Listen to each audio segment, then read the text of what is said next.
Bueno, buenas tardes a todos. Muchísimas gracias por venir. Este es el comienzo oficial del Delmont Film 17, este festival de cine que va a ir aquí en Movie hasta el 5 de noviembre, desde mañana. Y bueno, tenemos la suerte de tener lo que es una de las películas más atractivas que tiene obviamente este festival, que es Yo Soy Así, Tita de Buenos Aires. Así que bueno, bienvenidos a Montevideo. Muchas gracias por Muchas gracias. Y bueno, vamos a empezar el tiempo que tenemos. Sí, vamos a empezar por Teresa, que es la madre de la criatura. Es la madre de la criatura, porque en los créditos aclara que no solo es la directora, sino que también el guión, participaste del guión. Entonces, ¿cuándo empezó esta historia de Tita? Bueno, buenas tardes a todos, muchas gracias por estar acá. Estamos muy felices de estar acá en Montevideo. Empezó hace 6 años, esa es la realidad. Y bueno, ella ya es un sueño cumplido, digamos. Pero bueno, empezó con una, qué sé yo, creo que Tita me vino a buscar y acá con Marga Gómez, mi productora, trabajamos a favor del proyecto y en algún momento me puse a escribir después de investigar mucho y bueno. ¿Por qué la historia de Tita? ¿Por qué te interesaba como personaje? ¿Qué historia querías contar? Creo que la historia que quise contar tiene que ver con la que finalmente conté. Yo no creo haber sabido cuando apareció Tita y abordé la idea de tomarla, cuánto iba a significar en lo personal para mí esta película.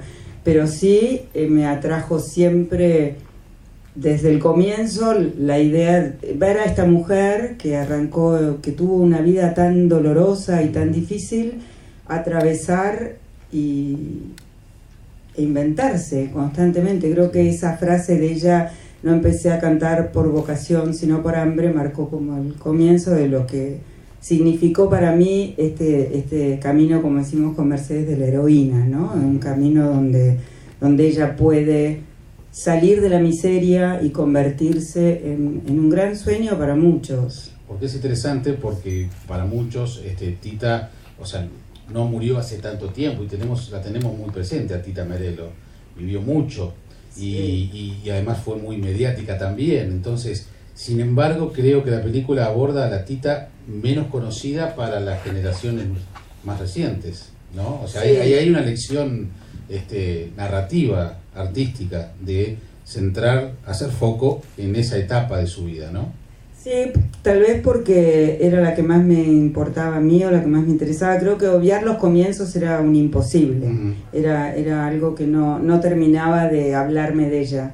Por otro lado, la mediática, que fue la que yo más conocí, claro, tampoco me atraía tanto como encontrar su ascenso en esos escenarios que para mí habían sido más desconocidos. He conocido gente ahora que la vio. De ella, ¿no? Claro.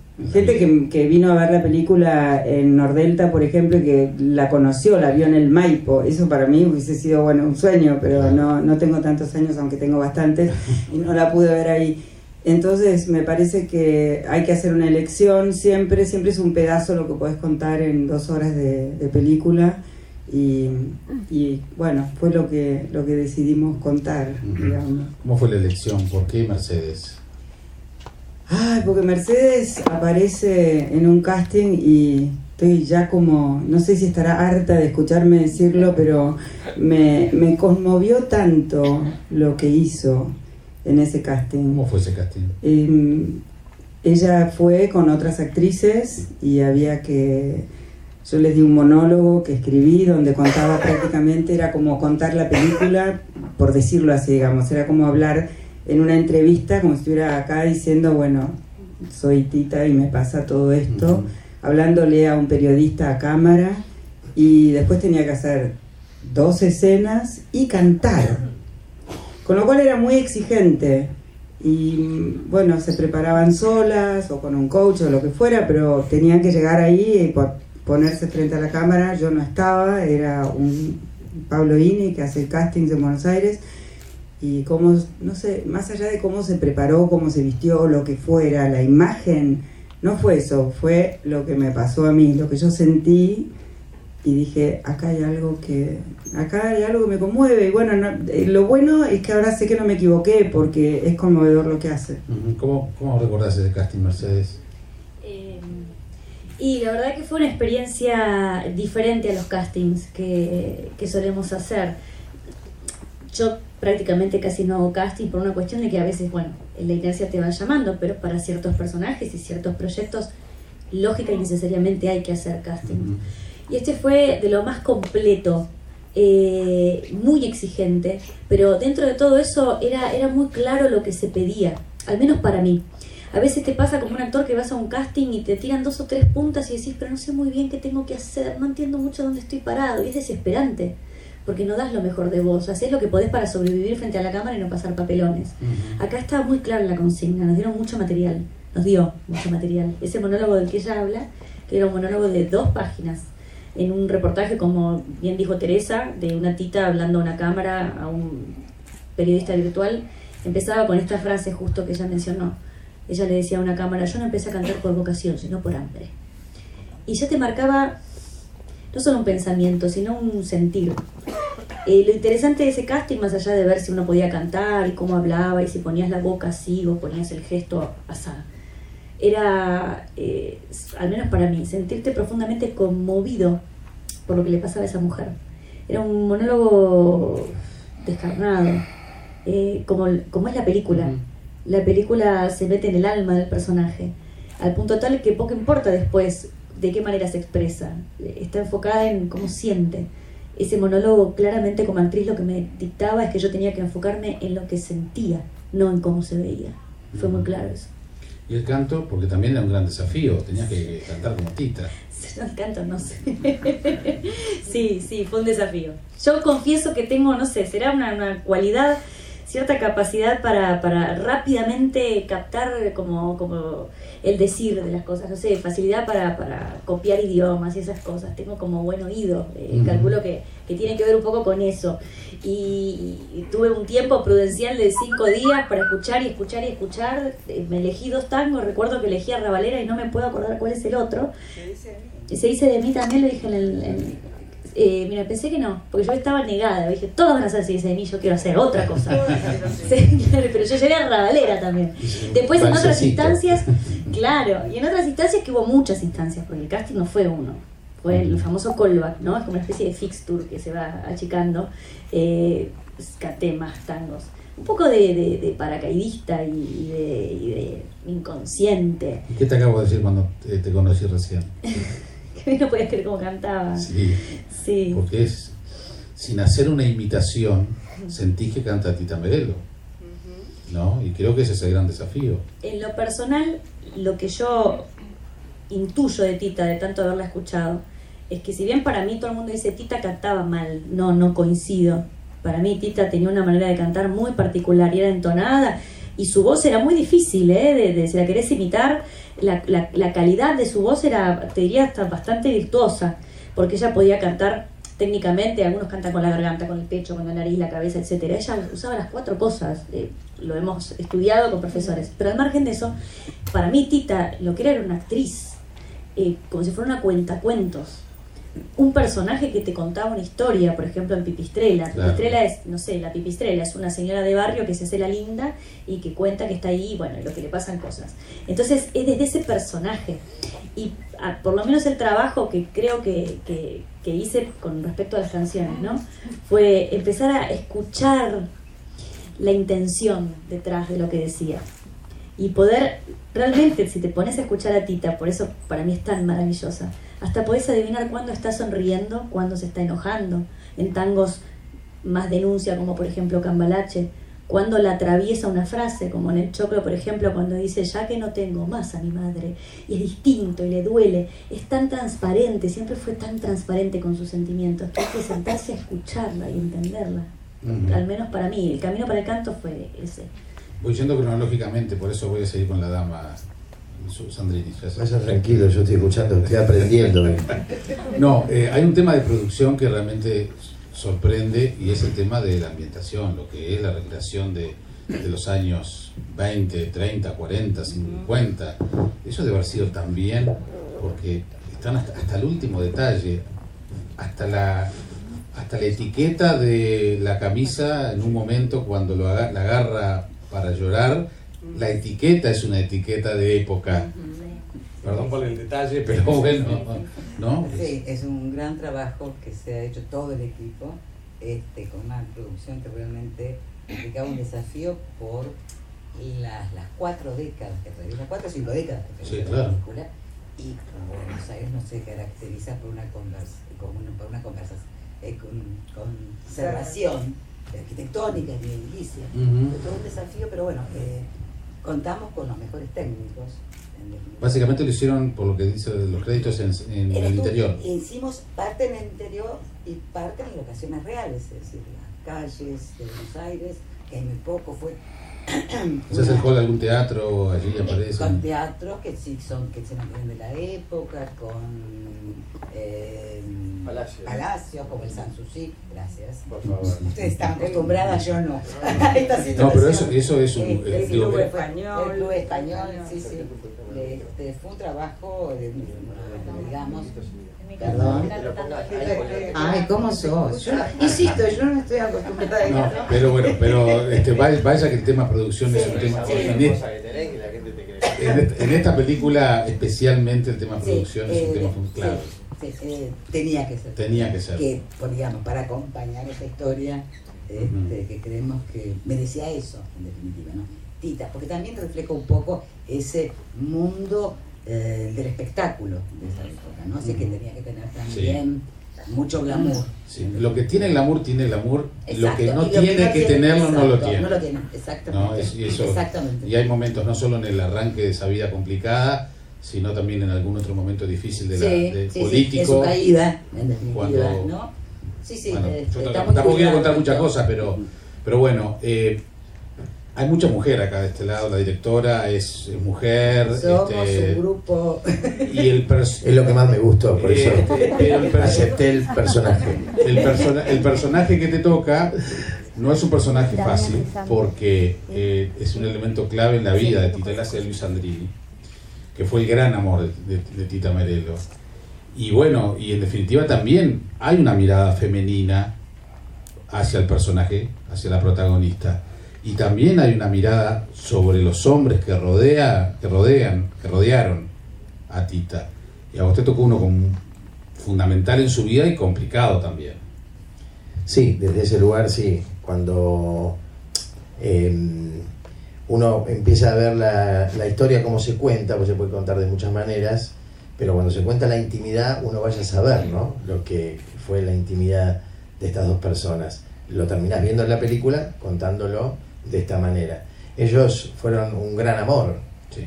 Creo que fue para los dos, si bien no terminaron juntos, creo que ellos, yo lo percibí de esta manera en la historia, porque yo lo vi a Sandrini, vi todas sus películas, lo disfruté muchísimo. Sí, pero vimos un Sandrini adulto también nosotros. Claro, pero vemos un Sandrini puertas adentro. Ahí en la película sí, claro. Esa es la parte más interesante para un actor, decir, bueno, ¿y este tipo cómo era? Si era tan agradable, tan simpático a la vista del público, ¿cómo era en el amor? ¿Cómo era celoso? ¿Cómo era posesivo?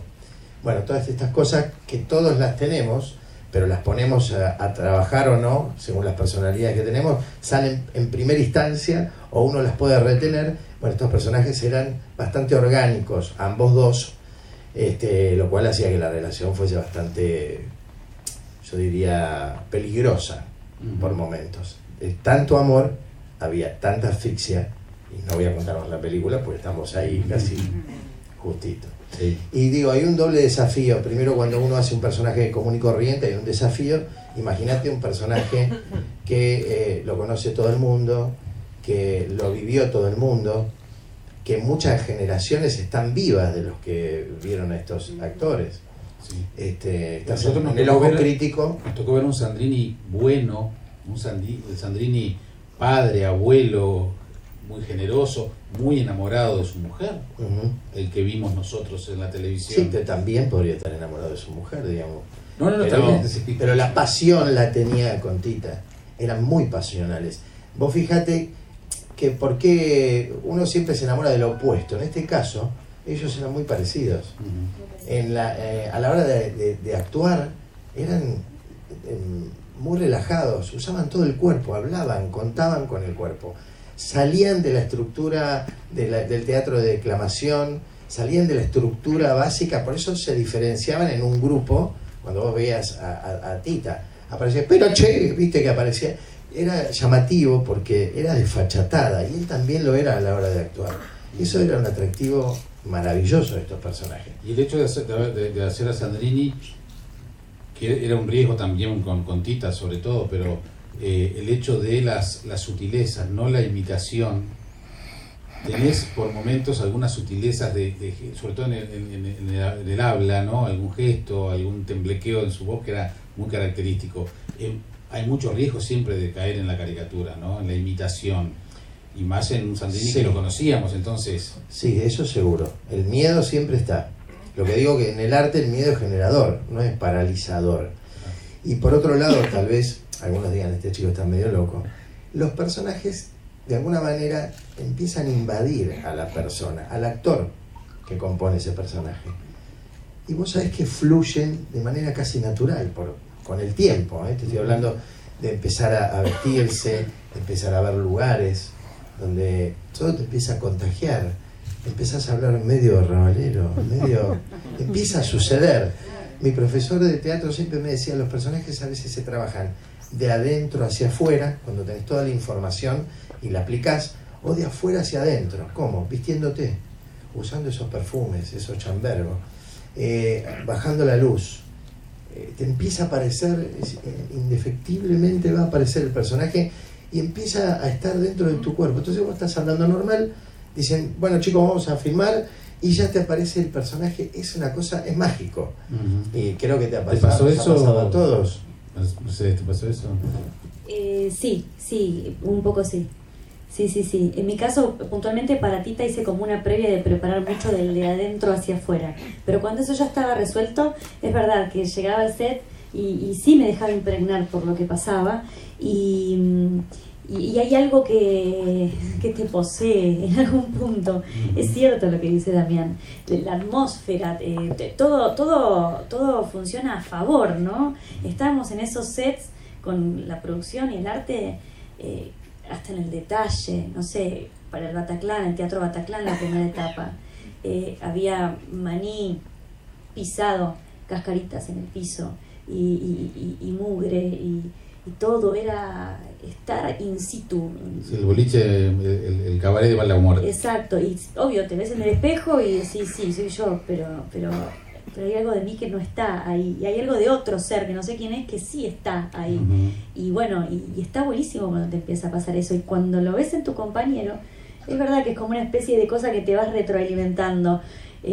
A nosotros, yo siento puntualmente que con todos mis compañeros me pasó que se empieza a armar como una cosa de ida y vuelta. Bueno, yo particularmente trabajo mucho con el compañero, es algo que me gusta mucho estar ahí disfrutando de lo que me da y sumarme a eso. Y sí, nos íbamos como por inercia llevando a ese lugar, a esa época. Claramente, lo que le pasa es que nosotros giramos, éramos satélites alrededor de Tita. Ella la tenía recontra clara, Tita. La directora tenía clarísima la película, porque lo vivimos todo el tiempo, por lo menos lo viví yo permanentemente en la mitad de la película hacia el final. Eso nos dio como una sensación de que estábamos en esa época, en ese mundo. Empezar a disfrutar y no padecer el laburo. Uno a veces padece el trabajo. Dice, este personaje me tocó, Dios mío, ¿por dónde empiezo? Y hay un mecanismo que aparece automáticamente, que empieza a fluir y vos no sabes de dónde vino, pero porque tenías la cabeza pendiente en eso, ¿no? Y cuando el protagonista tiene muy claro su personaje, todo lo demás que va apareciendo se va infectando. No hay manera de perderse, no hay manera de quedar mal parado, ¿me explico? Y sobre todo también, repito, digo, no es porque está la directora acá, pero lo digo siempre, muy clara. La película está filmada. Pedí que estuviera en la nota para darme tranquilidad. Bueno, justamente. Pero no daba esa tranquilidad, ¿no? Y bueno, y todo todo lo que tiene que ver con lo visual. Eso también, es increíble. Sí. Hasta aparecen olores que no son reales por lo visual, la ropa, ¿viste? El humo que tiran las máquinas. Empezás a sentir el humo a pucho, olor al puro, te molesta todo. Decís, qué buen lugar en la incomodidad de laburarlo, está bárbaro. Teresa, dos cositas. La primera, aparece en la advertencia de que los hechos son reales, los personajes, salvo algunos, que se le cambian los nombres y que en algunos se ficcionaron, te tomaste algunas licencias, o la película se toma algunas licencias para que encajaran en la historia, algo así dice más o menos. Dice, la advertencia es mayor y más precisa que en otras películas.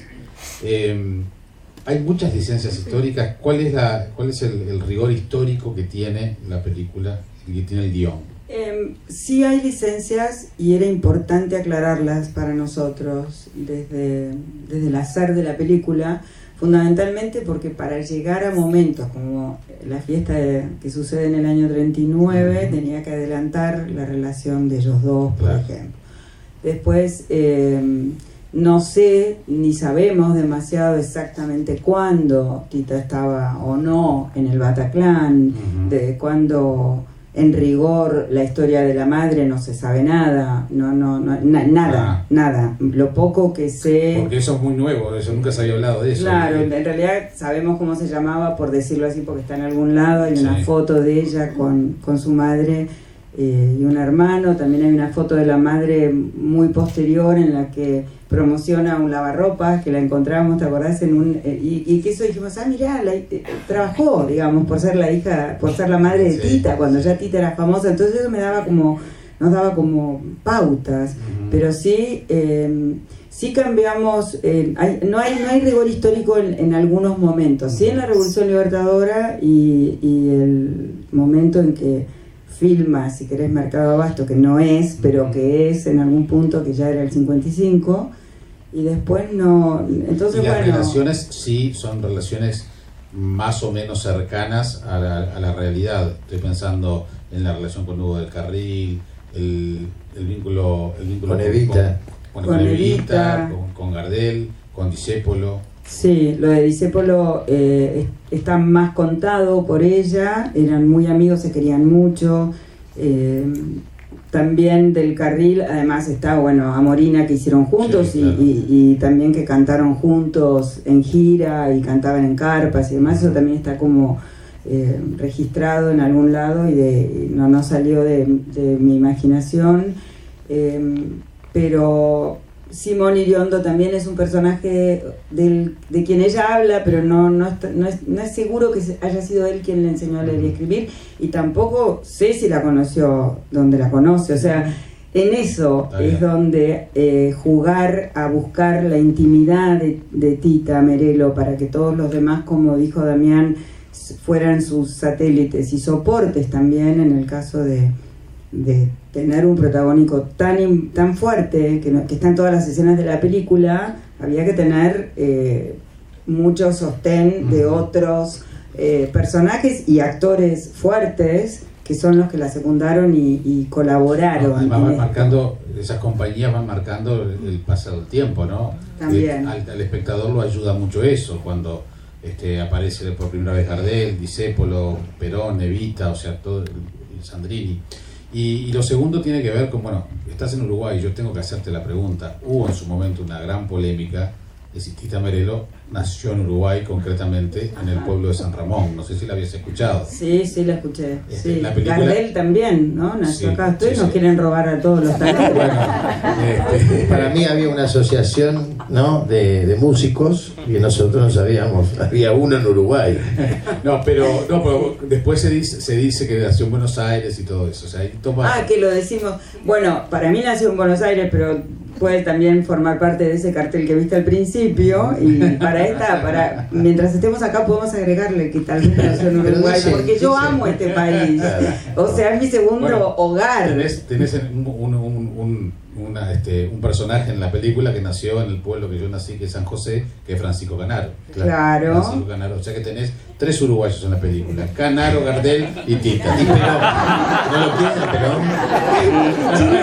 Y China Zorrilla no está porque ya no estaba, pero trabajó en mi primer película. Pero hubo carámbula. No. Contá con la reta de director, además. Pero, ojo, a mí me dijeron tenía casa acá aparentemente, tenía una casa en Uruguay. Y en Villa Gesell y en Córdoba, al final era riquísima. Era una potentada. Pero bueno, vieron que estábamos muy atrasados, entonces vamos a dar paso para 3 preguntas de los colegas que quieran hacerle a la directora, a la actriz, a Sandrini o a la productora. A ver. Sí, ahí ya tenés. Bueno, Gustavo Iribarne, columnista cinematográfico del Diario La República.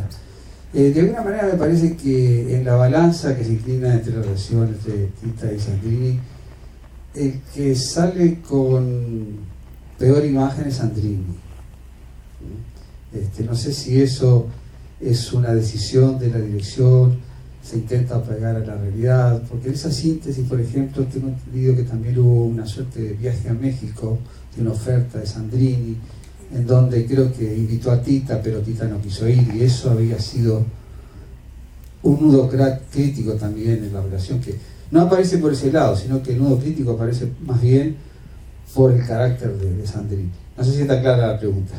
Sí, es verdad. Aparentemente lo de México no solo, bueno, es creo que real, porque incluso en algún momento estuvo en la película y ella la pasó mal, y hay un dicho de ella que le dan un premio por una película que se llama 5 rostros de mujer, y ella dice, bueno, no, como era 4 rostros de mujer, y dice, el miedo de haber sido un culo porque no estoy ni en el afiche. O sea, estaba furiosa con la ida a México y no la pasó nada bien. Pero esto de que no hay diferentes visiones de cómo queda parado Sandrini en la película. Algunos dicen él la deja, otros piensan no, ella toma la decisión de quedarse o lo que fuera.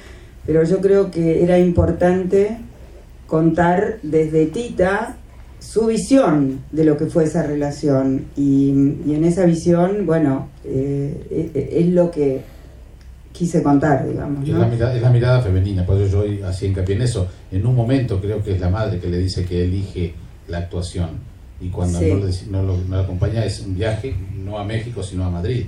Es a Madrid, pero también es cierto que era un mundo muy machista, y que Tita se mueve en ese mundo, pero que en el momento del amor es muy vulnerable. Es el gran drama, ¿no? Es interesante eso, hablando del mundo machista, porque ella es muy no tiene gestos ni vínculos con la gente femeninos, típicamente femeninos. No. Ella está a las puteadas todo el tiempo, carajeando. Es un varón más. Sí.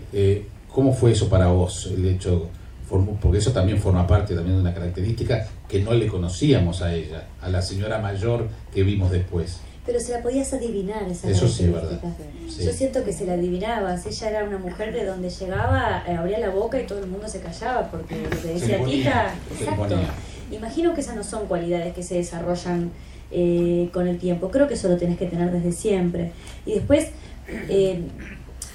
hay un tango que para mí fue algo que me indicó cómo se paraba ella en este mundo hombre-mujeres y artista, haciendo de la típica heroína femenina, damisela en apuros, u otro tipo de mujer. 2 cosas. Primero, hay una película que es la primera película sonora del cine nacional, que es la película Tango, que hay 2 heroínas. Está, por un lado, Libertad Lamarque, que es la heroína rica y canta todo tangos agudos, así, muy dulces y de blanco. Y después está Tita, que es la piba de barrio que se enamora de un reo, que bueno, pues la deja boyando y vuelve al barrio y canta, no salgas de tu barrio, sé buena muchachita, cásate con un hombre, etcétera. Pero tiene otras formas. Hay una escena donde está sentada en una especie de pseudo Bataclan de la época y está fumando un cigarrillo. Nunca vi una persona fumando un cigarrillo de una manera tan sensual, tan masculina y a su vez tan femenina. Lo fuma y pita, y manda el humo así para arriba, lo disfruta. Y vos ves ahí, no ves a una mujer frágil. Y hay un tango, que es el primer tango que Teresa eligió para la película, que es el tango Mi Papito, que lo cantó Tita, año 30 y poco, comienzos del año 30. Y ese es un tango que la letra es de un hombre que le aconseja a otro hombre lo que tiene que hacer con su mujer. Entonces es Tita actuando de hombre, que le dice a otro: mira, José, no seas otario, bla, bla, bla, bla. Y después hace de mujer, porque le dice: tu mujer cuando vos le hagas esto te va a decir tal cosa. Y entonces hace de la mujer y se burla del estereotipo de la mujer. Entonces te das cuenta que desde muy joven ella se planta en otro lugar en relación a lo que es lo típico femenino y lo típico masculino de la época. Tiene que ver con el mundo, porque el mundo ese obligaba a defenderse. Yo creo que lo que ella hace es decir: bueno, a ver acá, ¿qué tengo que hacer para defenderme y salir adelante? Y bueno, este rasgo masculino de ella colabora en ese salir, ¿no? ¿Algún otro? Sí. Sí, a mí también me llamó la atención el hecho de que Sandrini queda mal parado, o es el que queda peor parado. Otro más, bueno, yo por eso le hice la pregunta a él de que lo difícil, porque... Pero mi pregunta es, tomando en cuenta que es una persona tan querida, ¿hay cosas que evitaron decir de él para no dejarlo aún peor?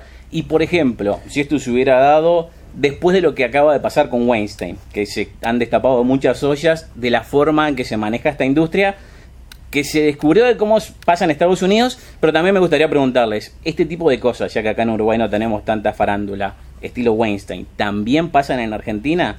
Y la última, para la directora, teniendo a Esther Goris, le decían a Soledad Fandiño: andá a decirle cómo se hace de Evita, porque vos tenés experiencia. No, pero Esther dice: imagínese si se casaba con Perón. Sí. Eso fue un invento de Esther. No le... Pero contesta vos lo de Sandrini y Weinstein, porque te corresponde a vos. Sí, perfecto. Es el espíritu de Sandrini. No, mirá.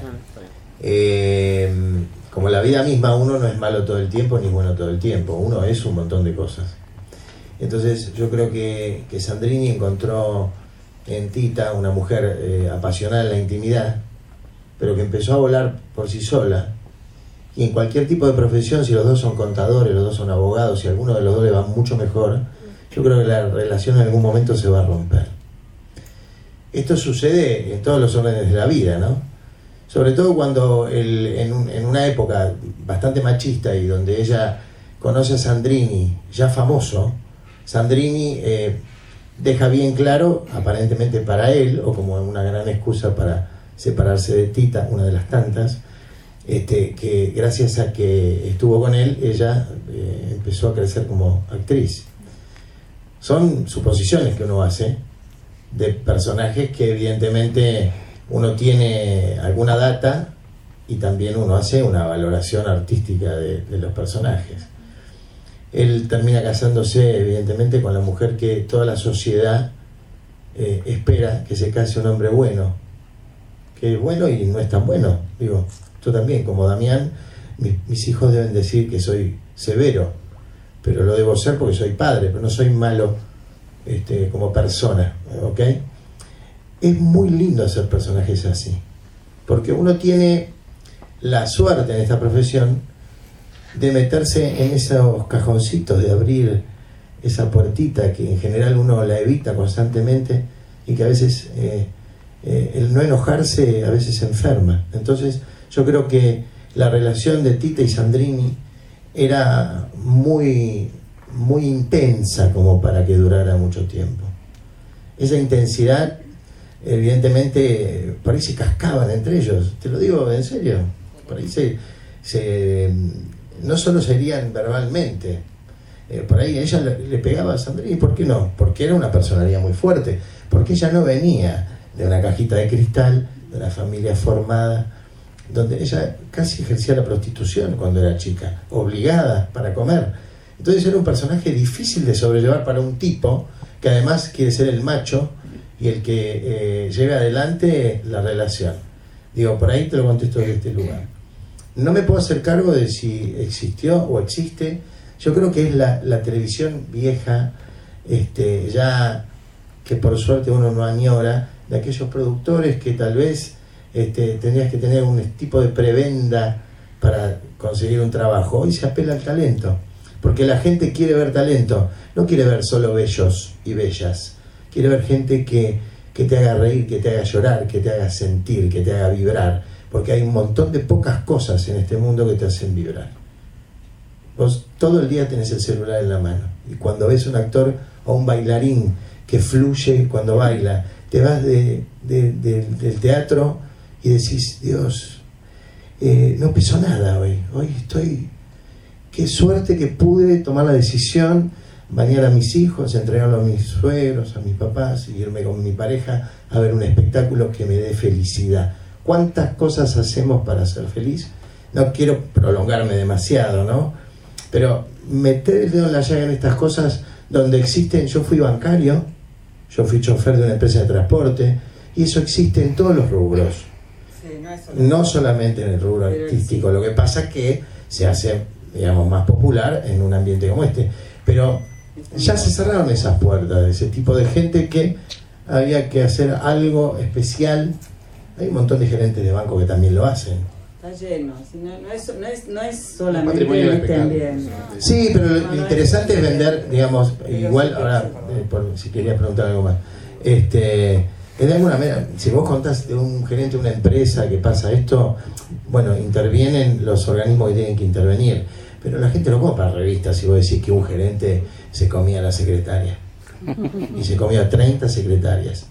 Hay muchos de nosotros que lo aplaudimos y otros que nos enojamos, pero digo, no vende revistas, no vende notas de televisión, no vende.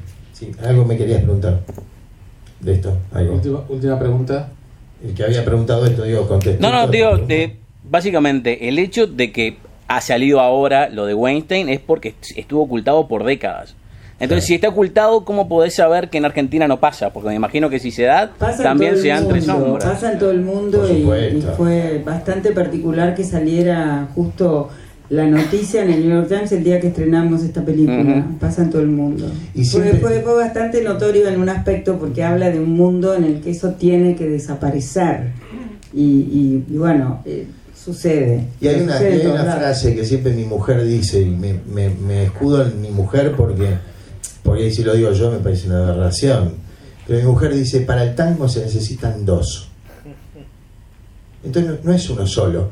Yo puedo hacer una propuesta, pero si vos te enganchás por necesidad o porque de verdad querés crecer y trepar, esto pasa. El ser humano tiene estas miserias y hay que entenderlas. ¿Cómo las curamos? Y bueno, curamos diciéndolo, no ocultándolo.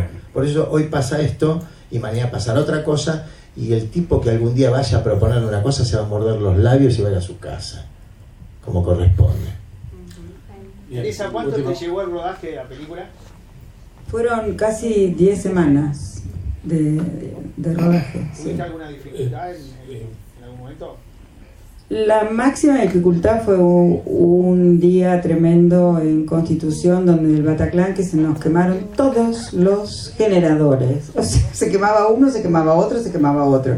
Y eso llevó horas de espera, pero somos tan pacientes y felices que terminamos a las 5 de la mañana, pero lo hicimos. Última pregunta, por favor. Bueno, mi nombre es Nicolás Valdés y yo le quería preguntar a la directora por el documental que surge en paralelo de esta película, que es el Buscando a Tita.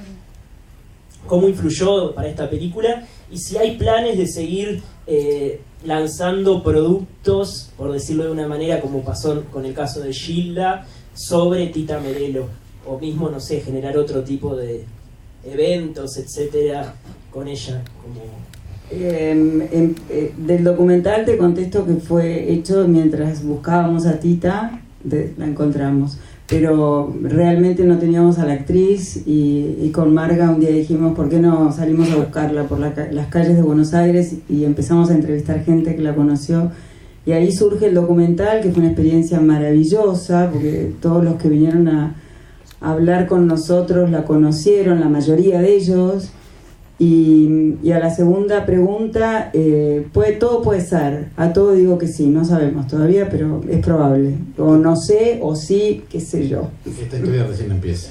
Esto recién empieza, es tal cual, es verdad, esto está arrancando. Diría Víctor Sueiro. Bueno, muchas gracias. A ver la película. Gracias. Muchísimas gracias por haber llegado hasta el final de este video.